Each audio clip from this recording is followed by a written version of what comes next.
हीरापुर गांव मुख्य नदी के किनारे बसा था।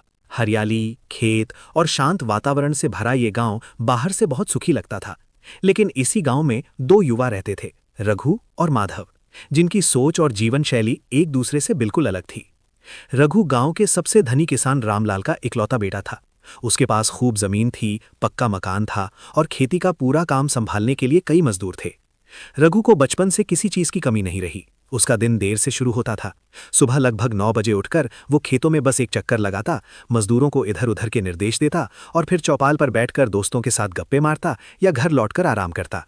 उसका मानना था कि जब जिंदगी बिना मेहनत के आराम से चल रही है तो संघर्ष करने की क्या जरूरत है। धीरे धीरे उसने आराम को ही जीवन का लक्ष्य बना लिया। बाहर से वो हंसमुख और बेफिक्र दिखता था, लेकिन अंदर ही अंदर उसकी समझ, कौशल और आत्मनिर्भरता सुस्त पड़ती जा रही थी।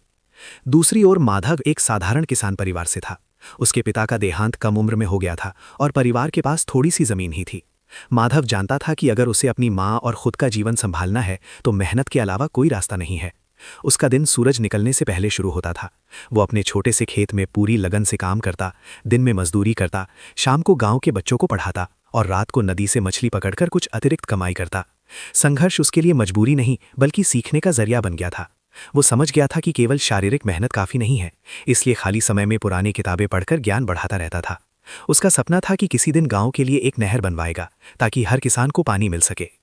कुछ सालों तक दोनों की जिंदगी अपने अपने रास्ते पर चलती रही। रघु अपने आराम में डूबा रहा और माधव अपने संघर्ष में आगे बढ़ता रहा।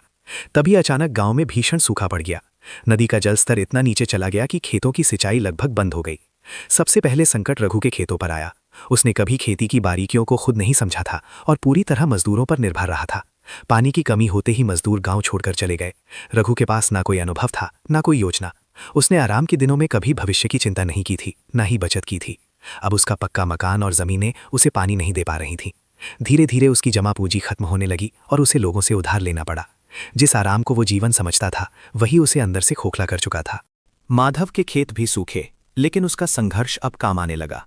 उसने किताबों और अनुभव से सीखा था कि सूखे में कौन सी फसलें कम पानी में उगाई जा सकती हैं। उसने समय रहते अपनी फसलें बदल दीं। वर्षों की मेहनत और ईमानदारी के कारण गांव वाले उस पर भरोसा करते थे। माधव ने कुछ मेहनती युवाओं को साथ लिया और अपने ज्ञान का उपयोग करके एक छोटी जल संचयन व्यवस्था तैयार की। इससे पीने के लिए और सीमित सिंचाई के लिए थोड़ा बहुत पानी मिलने लगा। माधव ने न केवल अपने खेत बचाए बल्कि पूरे गांव को एक रास्ता दिखाया। सूखा समाप्त होने के बाद हीरापुर की तस्वीर बदल चुकी थी। रघु को अपनी गलती का एहसास हुआ। वो माधव के पास आया और बोला कि उसके पास सब कुछ था, लेकिन आराम ने उसे निष्क्रिय बना दिया। उसने कभी मेहनत करना और समस्याओं का सामना करना नहीं सीखा। आज उसके पास जमीन तो है, लेकिन उसे उपजाऊ बनाने की ताकत नहीं बची। माधव ने शांत स्वर में उत्तर दिया कि संघर्ष ही जीवन का असली गुरु होता है। आराम से चीजें मिल सकती हैं, लेकिन उन्हें संभालने की क्षमता केवल संघर्ष से आती है। जिसने धूप में चलना सीख लिया वही छांव का असली मूल्य समझ पाता है।